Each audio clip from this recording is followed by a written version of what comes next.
Hi, and welcome to episode 9 of our series in which we present Agentforce Vibes. My name is Philippe Oziel, I'm a developer advocate at Salesforce.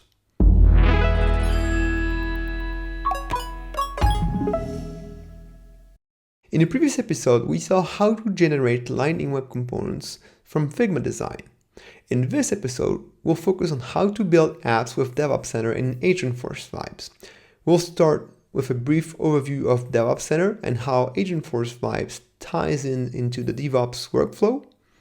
Then we'll see a demo of how to build and ship a feature with DevOps Center and Agentforce Vibes. DevOps Center is a UI-based tool that lets you manage and release changes across your Salesforce orgs. On top of using the DevOps Center UI, you can also deploy changes thanks to a dedicated Salesforce CLI plugin in beta at the time of recording. There's now even a third option for working with DevOps Center. That's Agentforce Vibes with the Salesforce DX MCP server. We've released a number of DevOps Center MCP tools, and all you have to do to use them is to add the DevOps toolset to your MCP config. You'll also need to enable non-GA tools since these are in beta at time of recording. Let's now see how it works with a diagram. DevOps Center works with Git. You have your main Git branch that mirrors the state of your production org. Then you have a staging or UAT branch that is generally deployed to a full sandbox. You may also have an integration branch that is deployed to a partial copy sandbox. The name of the branches and the type of sandboxes may vary from one company to the other, but let's assume that this is our initial state. At some point, your team is going to work on a new feature.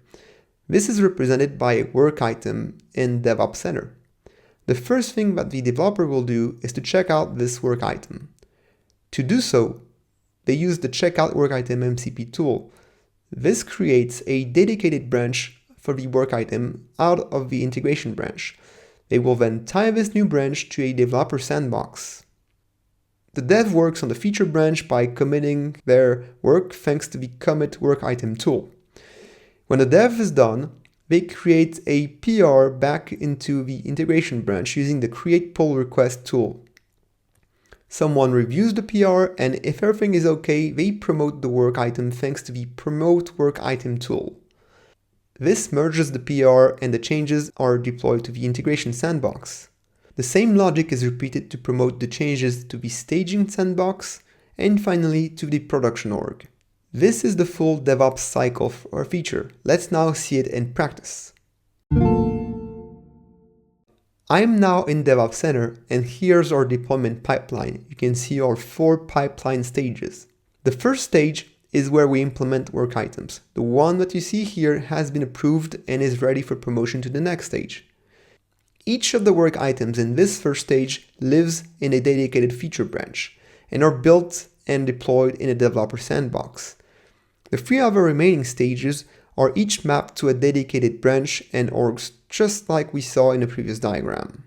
For today's demo, we're going to implement this work item and deploy it up to production with Agentforce Vibes. From Agentforce Vibes, we can list our DevOps project thanks to our DevOps MCP tools. From our project, we can look at our work items. Let's now start working on our work item. I'm going to check it out locally and deploy it to our sandbox. You can see that the dev agent is running a number of Git commands to fetch, check out the Git branch, and pull the latest changes. Now that this is done, I can work on my feature.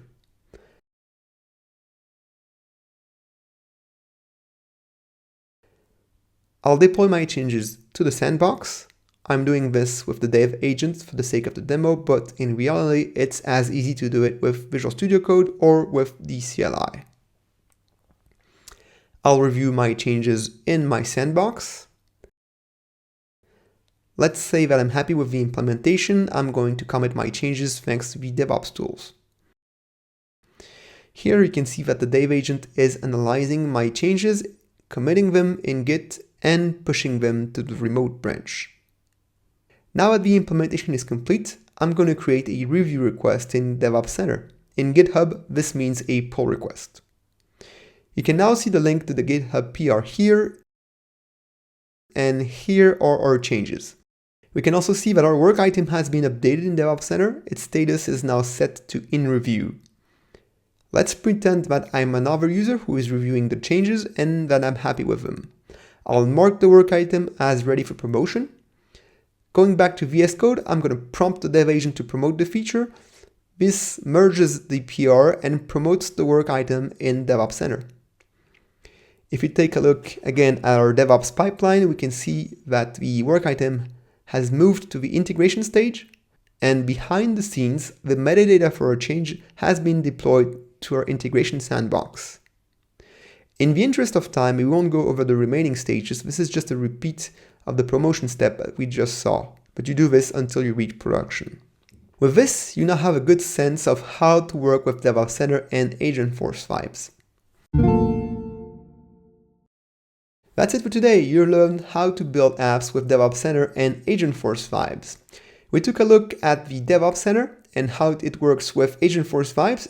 We covered how to build and ship a feature with the DevOps MCP tools. In the next episode, we'll cover how to migrate to SLDS2 or Salesforce Line Design System 2.0. Thanks for watching. I hope that you found this content useful. Make sure to like this video and to subscribe to our channel, and see you in the next episode.